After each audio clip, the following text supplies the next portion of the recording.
Pada penggalan video cerita wayang berikut, terdapat makna yang terkandung sebagai pembelajaran. Ketika dapat menyadari, kebahagiaan dapat dirasakan ketika melihat pribadi lain berbahagia. Panutya utama ngambararum sang kusuma ngambararum sang kusuma ing Bagong wonten dawuh aja sembrono kowe wis pinastran dening Raden Janaka supaya tunggu kasatyaning Madukara. Mboten namung yuwananing kasatriyan ingkang dados tanggal jawab kula nanging kejabi-jabi saking menika panjenengan Gusti kula ayu sak kekalihipun inggih menika Dewi Warasembadra lan Wara Sri Kandri. Sri Kandri Denggul mlocot. Wara Sri Kandi tetep dados tanggul jawab kula. Nek wonten bobol Barata ing lelakon kula ingkang tanggul jawab pun niki dados tanggungan kula. Aja kok lara, nyawa ajeng kula totohke Ndara Ayu ampun kuwatir.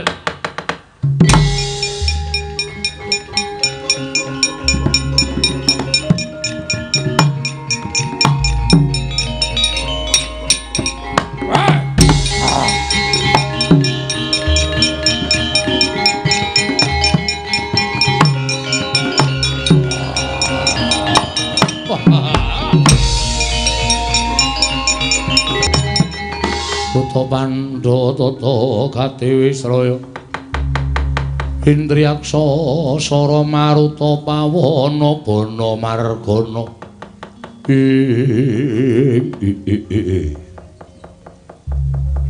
ana kalodhangan nggonku niyup saka Dirgantara ngerti yen to kasatriyan suwung kepasang yugya katuju ing inu iki eneng wujuding raseksa mara gaging aku sapa Nalindra Klayang kabur kanginan Prabu Kumbayaksa ya kowe ingkang aran Warasembadra ora ana loro ya aku ingkang aran Warasembadra ingkang mburi Wara Sri Kandi tobat pancen para nyata aranku Wara Sri Kandi lha kok ingkang mburi wong wadon eleke ora jamak wong wedok loro ayu-ayu kok mburine ana wong wadon eleke ora jamak. Kowe sapa? Aku lanang nyok. Lho. Lanang to, lanang ucul klambi wedok. Mbok nganggo mripat nek nyawang ki. Aku abdine Ndara Warasembadra Ndara Sri Kandi. Bagong, kowe Bagong iya. Raden Janaka ora lenggah eneng kasatriyan. Nembe wae tindak. Kersane napa, Mas? Ngersake napa nek wonten perlu kula sing kudu tanggung jawab kahanan Madukara. Dadi sampeyan eneng perkara napa-napa utawa duwe sedya sing panjenengan aturake sing Ndara Warasembadra lan Wara Sri Kandi kula sing kudu tanggung jawab. Bagong, nun. Rapaku ning papan kene nuruti karo karep. Karep panjenengan pripun? Suwe nggonku gandrung karo Wara Sri Kandi. Mula pancen tak angkah kalodhangan ingkang mirunggan. Aja nganti Raden Janaka mapan ana ing kasatyan Madukara dina samengko wis tindak. Mula tumuli aku mlebu jroning kasatriyan ingkang wigati aku pengin boyong Wara Sri Kandi. Bakal tak jatuh krama. Bakal tak mengku garwa Bagong mula ingkang sangka kuwe kowe ora usah melu-melu yen isih kepengin dawa umurmu kowe sumingkira saka papan kene mumpung durung tak singkirke yen kowe bakal dadi palanging Prabu Kumbayaksa.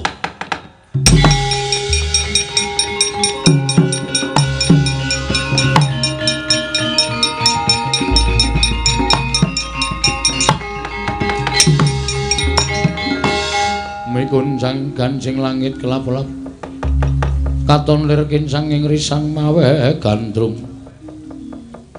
Aja blawangan omonganmu kowe. Aku dadi kowe teko-teko arep ngepek Wara Sri Kandi. Entuk pirang perkara kowe, Kum.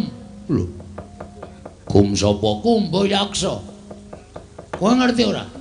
3 dina iki Wara Srikandhi wis menyatakan cintanya kepada Bagong. Tobat cangkeme wae penak wae nek omong. Niki menggo nganu menengon sampean tenang mawon. Niki menggo ngapusi kok. Supaya kula niku wangun nek mbelani karo sampean. Wedi arep watuk. Piye? Ayo ge omong soal aku watuk. Wara Srikandhi tak jaluk. Jalun. Langkana batange Bagong. Wah, saut dadi banten kowe. Ah.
Prata imbang yen padha-padha. Aku patenono ya. Nek pancen kowe mentala pateni karo Srikandhi, aku patenono Kumbayaksa patenono. Eman-eman wae dadi jatuh kramaku kowe.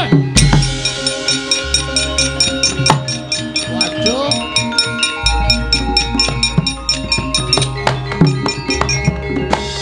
Es. Remuk nasibku iki. Rek dawuh Jaka Madukara, aku saguh. Aku jebul ngendikane Ndara Janaka kok numusi, atiku kok deg-degan ora penak arep ninggal ngomah. Bagong kowe tunggu Kasatyan Madukara pono kaliyane melu aku kok ya saguh to ya. Kena nganti Ndara Janaka prisa Wara Srikandhi digawa buta jenenge Kumbayaksa. Mulih tekan Madukara goleki aku Bagong kowe kok ora iso njaga ndaramu. Nyotampan ana panahku jleb. Modar aku. Wah wis. Iki kok mesti aku kok ngerol to iki aku. Kok intine kok mesti lakone aku to ning piye meneh. Wis dadi nasibku nek aku meneng bae. Yen aku ora matur Ndara Janaka malah ngrekoso uripku. Blaka Suta lebih baik tak lakoni. Den.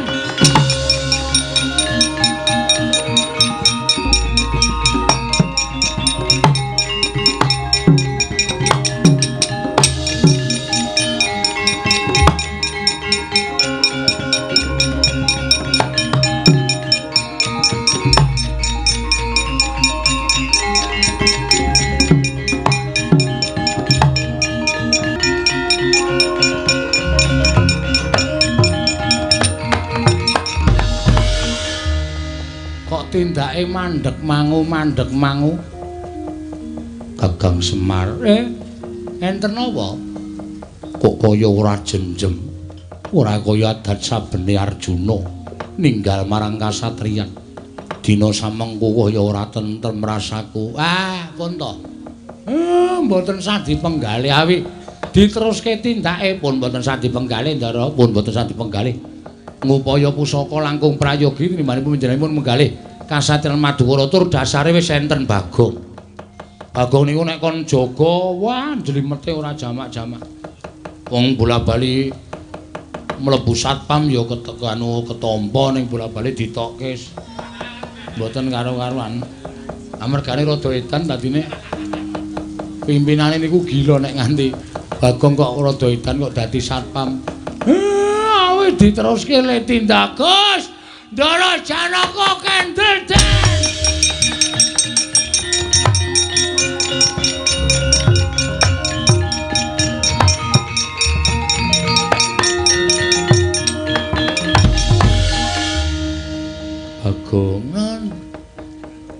ngopo? Aja gawe kaget. Woi kok dadi mlayu-mlayu. Matur Ndara Janaka sewulepan nyuwun pangapunten nggih, Den. Ya ora dadi ngopo. Anu panjenengan jengkar wau? Iya. Dumadakan wonten rawuhipun yaksa buta. Nggih. Apa wigatine buta? Naminipun sapa to mau? Kumbayaksa. Kumbayaksa terus anu napa? Anu nawa nyuwun Darawara Srikandhi dados geger. Lho, ora tok penging to, Kang. Tak penging terus aja gawe masalah.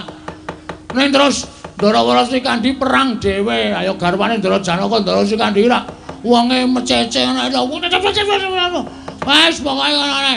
Darawara Srikandhi nyuwun pangapunten dipun saut buta niku dipun beto mlajar Ndara.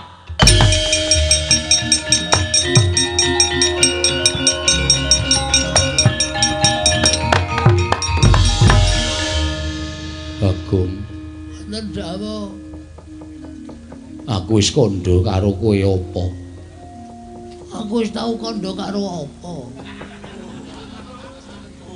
Aja sembrono, Gong. Kowe lagi kena masalah lho malah. Aku paham to. Nek nyolong kecekel kan gebuki ra masalah kok aku. Yen ngono kowe ora krasa tak tibani tangan. Krasa. Lah kok muni ora krasa? Ora men ketok gaya.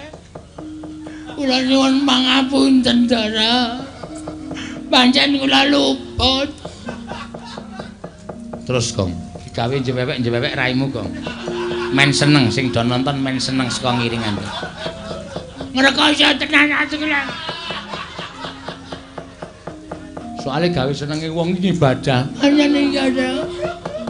Mula kang sangka kuwi Bagong. Aku tinimbangane mateni karo kowe, aku ora sudi nyawang karo kowe. Ayo minggat. Ayo minggat. Nggih, kowe yatra. Ya sing ati-ati, Gong. Wis ya, Reng. Sing ati-ati, Gong. Aku wis ora nembang kembang rawe, Reng. Aku wis ora nembang lali janji Netra. Mergo aku wis ditunduk karo Ndara Janaka. Aku ya sedih kok. Nek ora ana kowe ora aku ro gareng ki nek ndagel ora tau cocok. Aku gawe bahan mesti gareng ora tau mangan. Didulang men mangan. Minggat to. Bagong kowe minggat to. Nggih. Ora gelem minggat. Tak tibani curiga malah mati nang kene. Pak, aku pergi ya, Pak. Ya sing ati-ati.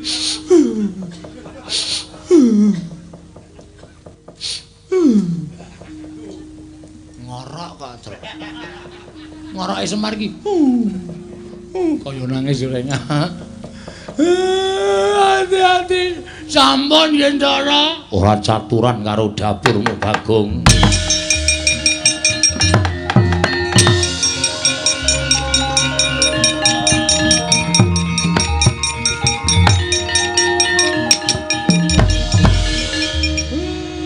Jane kula nyuwunaken pangapura kali anak kula. Bagong duwe keluputan, malah tak anggap Bagong kuwi wonge satriya. Dheweke wani ndodho keluputane. Tumulipane nampa marang pidanane Semar. Lah terus pripun?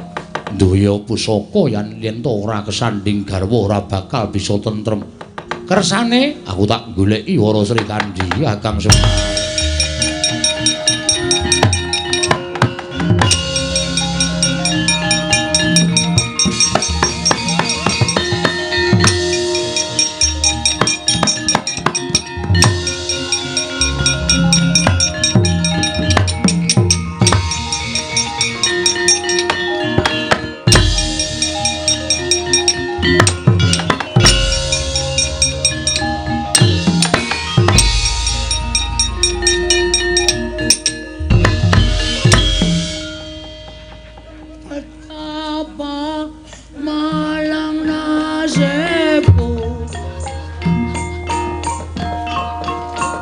Pepi.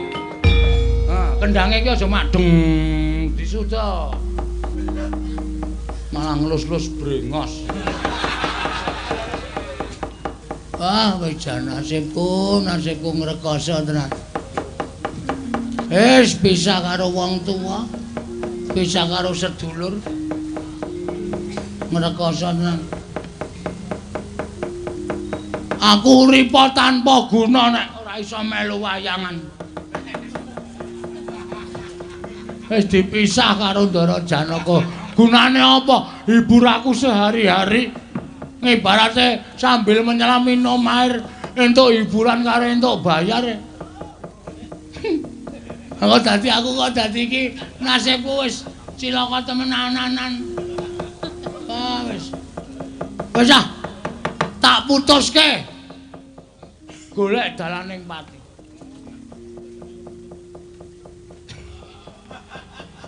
Tak golek dalaning pati wae malah kepenak uripku. Ngopo nek wong ditanggung jawab ora iso nampungi tanggung jawabku. Weh lah kae ana. Ana apa kae? Ana kali banjir, ora mungkin wong ketiga kok kaline banjir. Apa ya? Kita wis kentekan pikiran aku saiki. Wah, edian kae. Ora nyemplung sumur. Wah, sumur kompa kok. Ayo ora iso dicemplungi. Apane ya? Bahane ya. Lali aku. Gantung apa ya? Nah, ngono kuwi lho do dilempari ngono kuwi. Gantung ya nek pener gulune, nek kuwale kaline nang kene. Nang kene. Malah mung gondal-gandul. Ora mati. Nganu wae golek jek-jekan wae.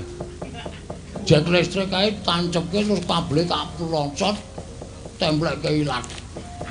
Jujur modar. Ya nek mati. Nek setengah mati malah lara banget. Wis kok wis bablasen iki. Wis ana-anane dalaning pati tak lakoni legane atiku.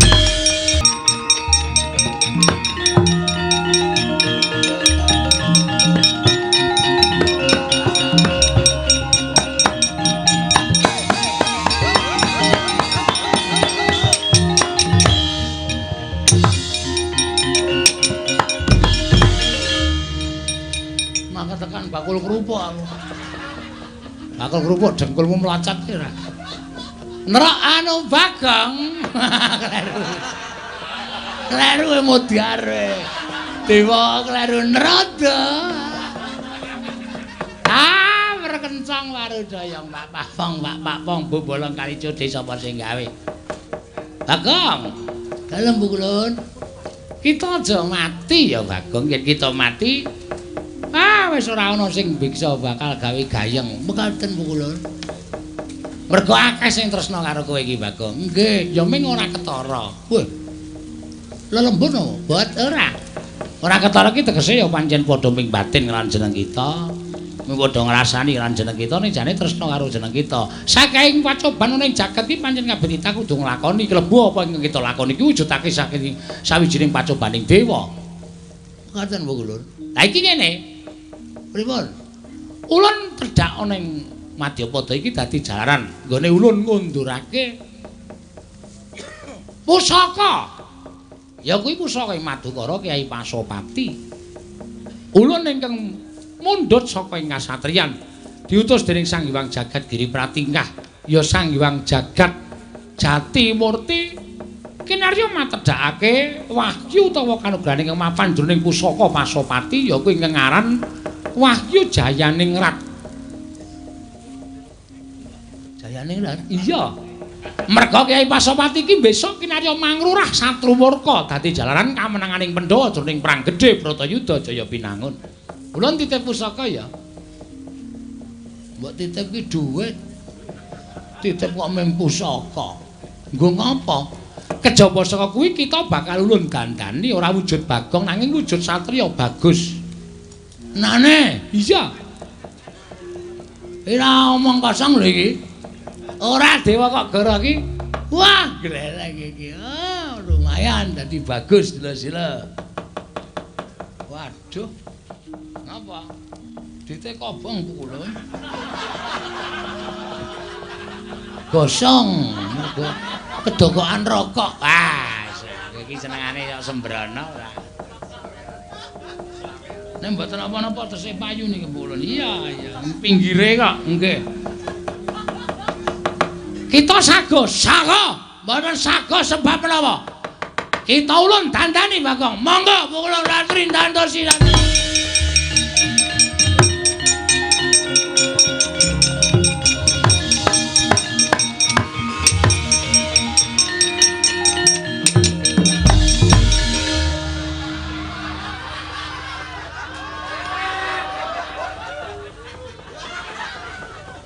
Ya ana dewa atonya lho.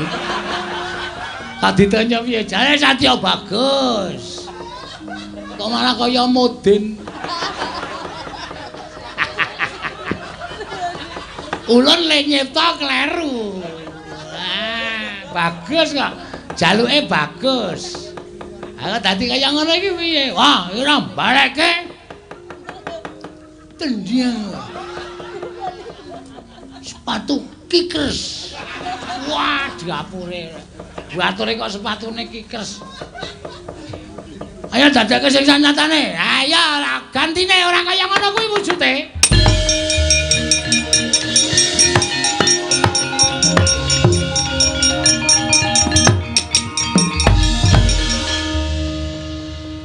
Pukulun Bathara Nredi. Lungguh kisar. Inggih Pukulun. Kepareng kula ngaturaken sembah sumungkeming pangabekti. Unjuk sembah sungkem mindekem mitak deku. Kita iki dadi apa-apa ora mangun. Inggih Pukulun. Ulun titip pusaka Kyai Pasopati nggih. Ya. Inggih Pukulun. Awas-awas Pukulun mboten ngawur. Niku nek nganti nyocok. Ora aja kuwatir.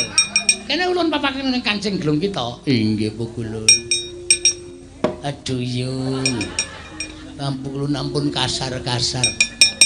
Kita mengko yen ketemu karo Janaka balekno pusaka ning sadurunge kita kudu nglakoni tapa ngrame. Mekaten Pukulun berarti kedah nyewa sound system. Tapa ngrame kok nyewa sound system iki ngopo? Kedah rame sanget Pukulun. Tapa ngrame iki tetulung marang sapapadaning urip. Paring payung wong kudanan, paring sandang wong kawudan, paring pangan wong kaluwen. Aduh, berarti kedah beto mantel. Dus. Dus apa? Dus sekul. Kalian klambi bekas. Lagu apa? Paring sandang wong kawudan. Paring pangan wong kaluwen, paring payung wong kudanan. Mbok ora caturan. Kita mlaku mangulon bener. Mangke dumugi jalan Bantul Pukulun. Kowe iki nek ora sembrono piye to, ha? Nami kula sinten Pukulun? Kita bakal ulun paring tenger Bambang Astra Jingga. Astrea napa Astra Jingga. Mekaten Pukulun. Iya, iya. Astra Jingga. Astra Jingga. Nggih Pukulun ngestakaken dawuh. Nek kepareng kula nyuwun pamit Pukulun. Bidal dinten menika nglakoni tapa ngrami. Luweh. Suwun kondur makayangan ngomong karo kowe kira genah-genah kok senengane. Edan to, ayo. Dewa kok diplorotke kathoke.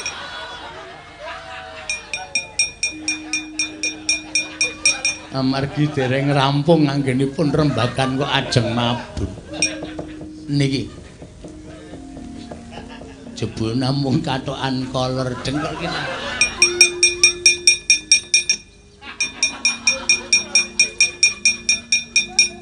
Kita nek udu Bagong wis tulun sotke lho ya.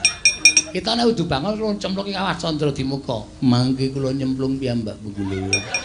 Kula saged renang Pukulun. Wis ora caturan. Ulun kondur makayangan ya Bagong. Astra Jingga. Astra Jingga.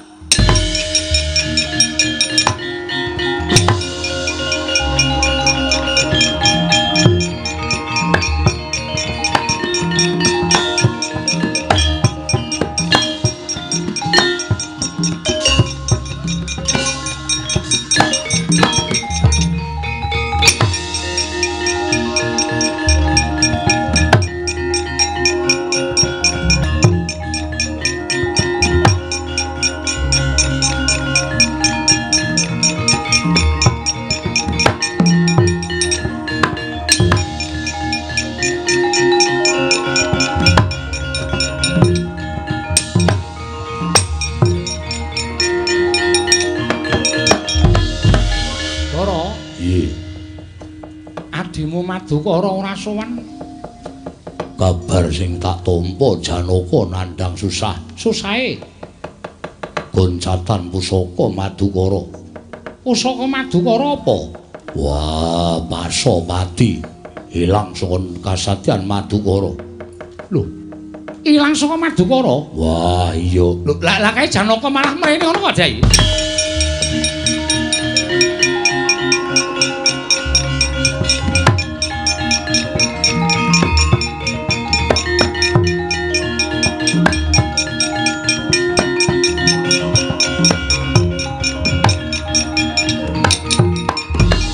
Kuncang kancing langit kelap-lapaton lir kincanging risang mawe gandrung Arjuna unten dawuh ngopo kok njuk nglumpruk ning pangkoning pun Kakang tumpuk matumpa tumpa lelalanku ing kula sandhang lelakon sing mbok sandhang ya gene pusaka Pasopati ical dereng dangu menika Wara Sri Kandi cinidra dening Nalindra mongko mboten kula mangertosi wonten pundi papan dunungipun Kuseta.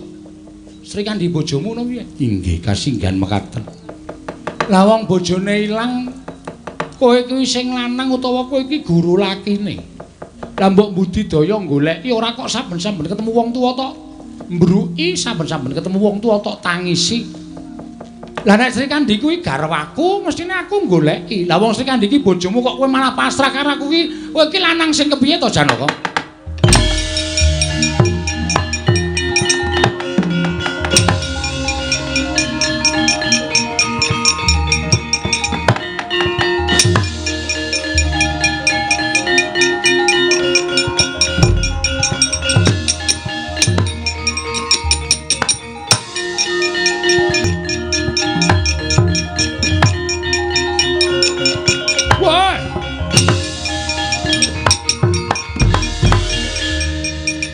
Nalindra Yaksa satriya sapa Raden Janaka Nalindra Yaksa sapa Kumba Yaksa kowe sing nyolong Sri Kandi ya mati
sampun pinanggih Kumba Yaksa. Terus ora njaluk bojomu mestinipun kula nyuwun. Nanging kula kawon. Lho, kalah tegese Bandada kalian Kumba Yaksa kula kawon Kaka Prabu. Janaka kok kalah ki lakone apa? Mboten perkawis lampar. Namung nyatanipun kula kawon kalian pun Kumba Yaksa. Kasektenipun ngedapi-dapi. Golek jago apa piye? Menawi perlu ngaten. Yo, tutna pun Kakang.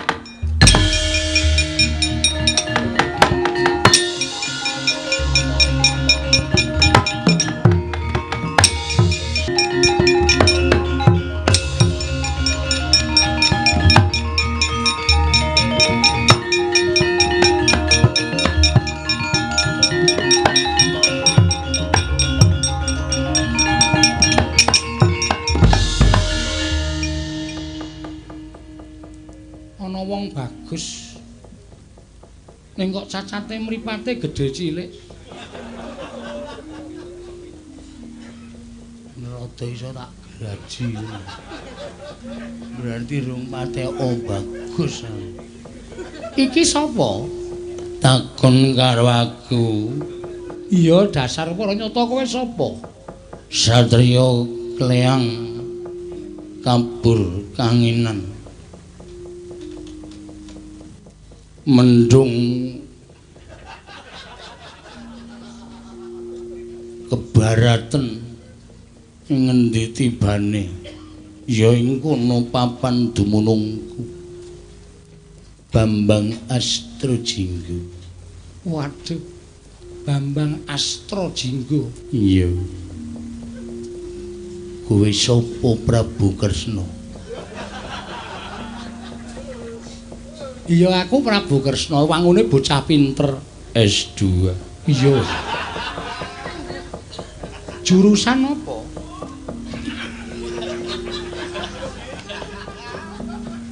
Manut lakune bis. Wong edan. Astrojingga. Ana dawuhmu apa Prabu Kresna? Aku njaluk tulung karo kowe iso ora? Waduh, aku ora kulino ngudak semen. Ora tegese aku njaluk tulung karo kowe ora takon bangun apa-apa, ning aku njaluk tulung aku kuwi ndek mungsuh. Mungsuhmu sapa? Kumbayaksa. Singgel apa dobel? Apa Prabu mbok pados sanesipun menika sajaipun edan gundulmu atos. Lho ki aja kurang ajar lho iki Janaka iki adikku kok ana iki gundulmu atos. Aku wong waras kok dunekke edan. Aku ora trima Prabu Kresna. Ya wis aku njaluk ngapura. Tiba padha-padha.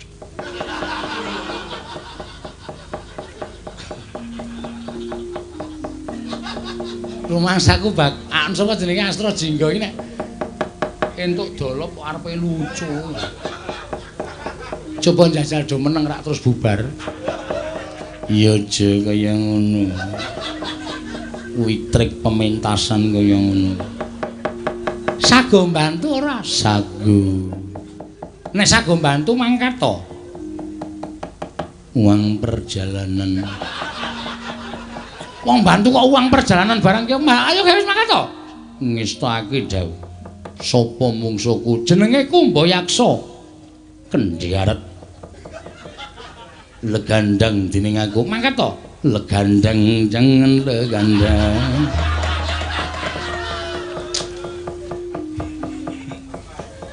Janaka wonten dawuh.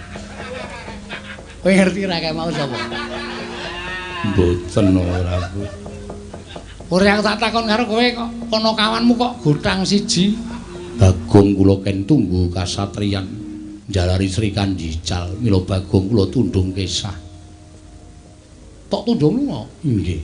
Tinimbangane kula pejahi tinimbang lawlung kesah ngantos sak pejahipun mboten srawung kaliyan kula. Wong ki nek dijangka patine malah angel. Lah kowe ngerti ora? Mboten. Kae mau iki? Estu. Iya. Wantun ngunekke kula ndasmu. Wis aja kok gawe lara atimu. Wong dhek blegere ya nalika ngunekke kowe blegere ya satriya kok dadi ora apa-apa. Nek blegere Bagong kuwi kowe wajib nesu wong blegere satriya kok. Setan. Kok pikantuk sandangan kaya ngoten. Aku dhewe ya ora ngerti kok sandangane pas banget. Toya disawang ya bagus banget ngono kok. Ayo didelok. Monggo.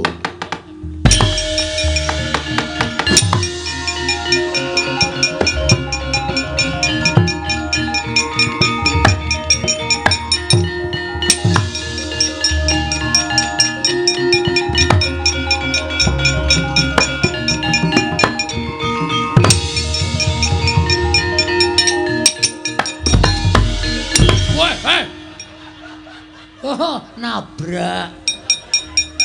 Woi latala. Sapa iki Bambang Astrojingga? Kowe sapa? Prabu Kumbayaksa. Kowe sing nyolong Sri Kandi. Ya dasar para nyata. Apa kowe dadi jagoning Raden Janaka? Tok tok tok tok tok. Weh dadak keluruk bareng.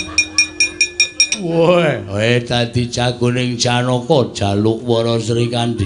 ora bakal awenehake lakon mati dereng. Waduh. On. What? Why? Ah.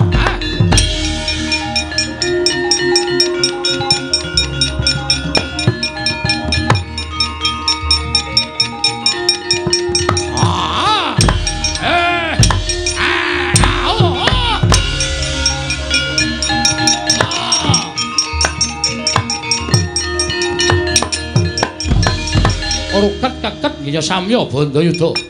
Ilang wujuding Bambang Astra jingga mewah Prabu Kumbayaksa babar dating wujud. Begawan Durna Sumawana ki lurah Bagong datan kantun Dewi Wara Sri Kandi.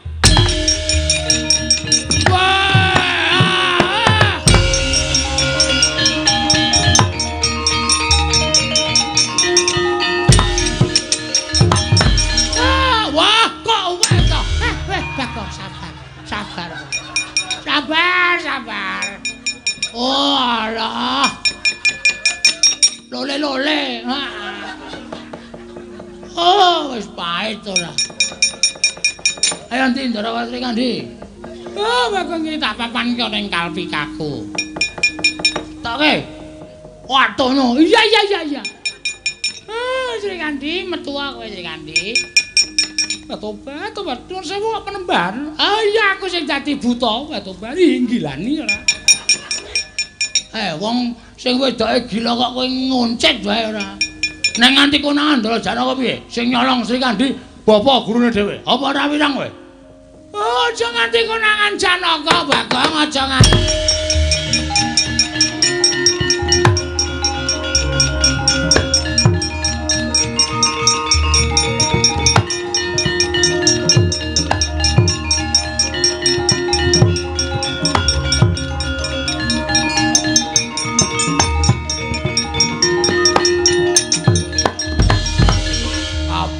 Melumpuk dadi siji wae.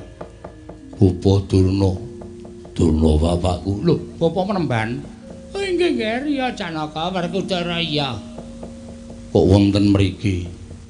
Niki sing dadi buta. Lho, dadi buta sapa? Kumbayaksa sing nyolong Wara Sri Kandi. Bapa Durna menapa saestu? Oh nyolong ngampura ya Janaka. Gurumu nyolong Wara Sri Kandi. Apa iya? Takonono dhewe. Apa iya Durna bapakku? Iya mung golek kegiatan kok. Golek kegiatan kok kaya ngono ora. Semangkean. Aduh mati aku Janaka. Wonten ta? Aku njaluk ngapura ya, Nggen. Bapa Durna mboten dados menapa. Ora Puntarawati kula nyuwun ngapunten. Nggih, benjang malih sampun dipun wangsuli menika mboten prayogi bawa penemban. Oh nggih, Kutara. Nggih. Nyuwun ngapura ya, Kutara. Yo. Bagong aku tak mulai ya. Perjanjiane? Perjanjian apa? Ora apa? Ora kok. Sapa-sapa kok dijak perjanjian. Ngarep njaluk dik kok perjanjian. Bagong ora ndremis.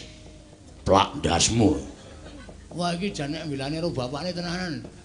Wong salah kok iso diayomi. Pun mangkondur. Oh iya Bagong aku tak bali, Bagong.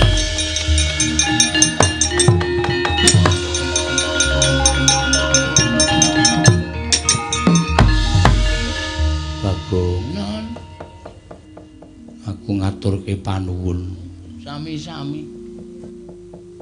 Panjenengan badhe napa ngersakaken pusaka mboten? Apa kowe ngerti? Ngertos. Pusaka apa? Kyai Baso Goreng. Pasopati. Niki? Iya, diparingi sapa? Pukulun Bathara Antarada. Ngendikaning Pukulun dipendhet saking Kasatyan Madukara dipun paringi kanugrahan supaya wayu pusakane saya sentosa wayu Jayaningrat. Jayaningrat. Nggih, iya. Nganti gugup ta ya aku. Ngaturke panuwun ya Bagong. Nggih, sami-sami mboten dados menawa. Iya. Yen ngono pusaka ben bali marang panguwasaku. Monggo dipunasta. Monggo. Iya, Bagong. Matur Janaka, ayo Janaka. Mapunten Koko Prabu. Kok ngawur lho dolanan pusaka ampuh kok.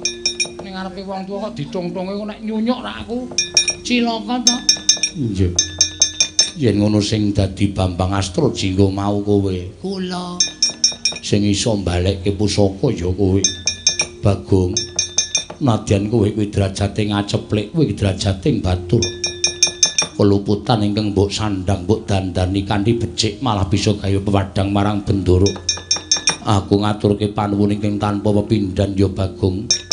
Mboten dados menapa sing wigati sedaya pun lancar, pun rancak, pun wilujeng. Iya.